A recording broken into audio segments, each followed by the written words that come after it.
ጤና ክቡራን አድማጮች የሰዓቱን መረጃ ወደ እናንተ አድርሳለሁ። ግብጽ የኤርትራን ሉዓላዊነትና የግዛት አንድነት በጽኑ ትደግፋለች ሲሉ አልሲሲ ተናግረዋል። ግብጽ በምታስመርቀው ግዙፍ ሙዚየም ስነስርዓት ላይ ለመታደምና በሁለቱ ሀገራት የጋራ ጉዳዮች ላይ ለመምከር ካይሮ ለገቡት ፕሬዚዳንት ኢሳያስ አፈወርቂ ፕሬዚዳንት አልሲሲ ሀገራቸው የኤርትራ ደጋፊ መሆኗን በይፋ ገልጸዋል። ከዚህ ቀደም ግብጽን በተደጋጋሚ የጎበኙት ፕሬዚዳንት ኢሳያስ አፈወርቂ የአሁኑ ጉብኝታቸው በፕሬዚዳንት አልሲሲ ግብዣ የሚካሄድ ሲሆን ለ5 ቀናት የሚቆይ ነው ተብሏል።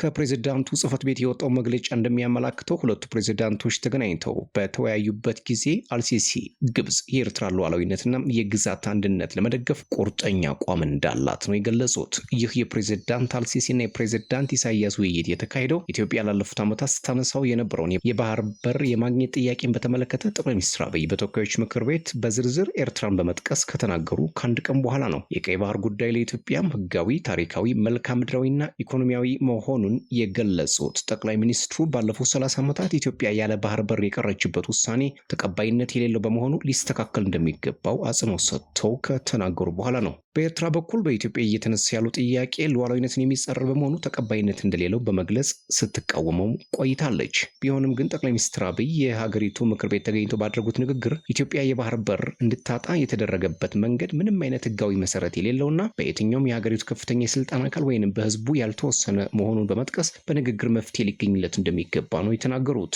ኢትዮጵያ ከኤርትራ ጋር በሰላም አብሮ ለማደግ ፍላጎት እንዳላት የተናገሩት ጠቅላይ ሚኒስትሩ አገራቸው የጦርነት ፍላጎት እንደሌላት፣ ነገር ግን ወደ ጦርነት ከተገባም አስተማማኝ አቅም ስላለን ውጤቱ ግልጽ ነው፣ ማንም አያስቆመንም ሲሉም አስጠንቅቀዋል። ጠቅላይ ሚኒስትር አብይ አህመድ ይህን በኤርትራ ላይ የተነጣጠረ ንግግር ካደረጉ ከአንድ ቀን በኋላ ወደ ካይሮ በማቅናት ከግብጽ ፕሬዝዳንት ጋር የተገናኙት ፕሬዝዳንት ኢሳያስ በተለያዩ ጉዳዮች ላይ መወያየታቸው ተሰምቷል። ከኢትዮጵያ ጋር በታላቁ ህዳሴ ግድብ ምክንያት ለዓመታት በዘለቀው ውዝግብ ውስጥ የምትገኘው ግብጽ ሶማሊያን ጨምራ ባለፈው ዓመት ከኤርትራ ጋር የጋራ ግንባር መፍጠሯ የሚዘነጋ አይደለም። ሌላው መረጃ የኢትዮጵያ ኦርቶዶክስ ተዋሕዶ ቤተክርስቲያን መንግስት የዜጎችን በህይወት የመኖር መብት እንዲያረጋግጥ ጠይቃለች። በምስራቅ አርሲ ዞን በጉና በመርቲ በሸርካና በሆሌንቆ ዋቤ ወረዳዎች ውስጥ በሚገኙ የቤተክርስቲያን የእምነት ተከታዮች ላይ ማንነታቸው ባልታወቁ ታጣቂዎች በተፈጸመ ጥቃት 25 ሰዎች መሞታቸውን ቋሚ ሲኖዶሱ ጥቅምት 20 2018 ዓ.ም ባወጣው መግለጫ አመልክቷል። ቋሚ ሲኖዶሱ በመግለጫው ላይ ጥቅምት 14 ሌሊት በጉናና መርቲ ወረዳዎች 17 የእምነቱ ተከታዮች፣ ጥቅምት 17 ሌሊት ደግሞ በሸርካ ወረዳ 3 እንዲሁም ጥቅምት 18 ሌሊት በሆንቆሎ ዋቤ ወረዳ 5 የእምነቱ ተከታዮች በድምሩ 25 ኦርቶዶክሳውያን ሀገራችንና ምድራችን ብለው በሰላም በተገኙበት በድንገት ማንነታቸው ባልታወቁ ታጣቂዎች መገደላቸውን አስታውቀዋል። ሲኖዶሱ ግድያው ከዕለት ወደ ዕለት እየተባባሰ ነው ያለ ሲሆን ይህንን አስመልክቶ ከምስራቅ አርሲ ሀገረ ስብከት የተላከውን ሪፖርት የተመለከተው በከባድና በጥልቅ የሀዘን ስሜት መሆኑን ገልጿል። ሌላ መረጃ የሱዳን ቀውስ አሁንም ተባብሶ ቀጥሏል። ሁለቱ መሪዎች እንግዲህ አልቡርሃንና ሐሜቲ ፍጥጫ ላይ ናቸው። የሱዳን ጉዳይ በጣም አስጨናቂ ሁኔታ ነው ያለው። በተለይ ደግሞ አሁን የጅምላ ግድያዎች እየተስፋፉ ነው ተብሏል። ሰፋ ያሉ መረጃዎችን በሌላ ጊዜ ወደ እናንተ አድርሳለሁ። ሌላው መረጃ ትራምፕ ወደ አሜሪካም የሚገቡ ስደተኞችን ቁጥር ለመገደብና ለነጭ ደቡብ አፍሪካውያን ቅድሚያ ለመስጠት ውሳኔ ማሳረፋቸው ተሰምቷል። ሐሙስ ይፋ በተደረገው ማስታወቂያ መሰረት በቀድሞ ፕሬዚዳንት ጆ ባይደን ከተቀመጠው 125,000 ገደብ በእጅጉ የቀነሰ ከመሆኑ በላይ በዝቅተኛው ክብረ ወሰን ሆኖ የሚመዘግብ ነው። ለቅነሳው ምንም ምክንያት ባይሰጥም በሰብአዊ ጉዳዮች ምክንያት ወይንም ለሀገር ጥቅም የሚውል ነው ብሏል መግለጫው። የትራምፕ አስተዳደር በሚቀጥለው ዓመት ወደ አሜሪካ የሚገቡ ስደተኞችን ቁጥር ወደ 7,500 ለመገደብ ቢወስንም ከዚህ ውስጥ አብዛኛው ድርሻ ለነጭ ደቡብ አፍሪካውያን ቅድሚያ እንደሚሰጥ አስታውቋል።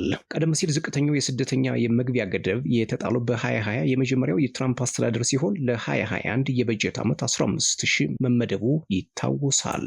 ሌላው መረጃ በብራዚሉ ሪዮ ዲ ጄኔሮ 132 ሰዎች የተገደሉበትና ከፖሊስ ጋር በድሮን የታገዘ ፍልሚያ ያደረገው የወንጀል ቡድን በቁጥጥር ስር ውሏል።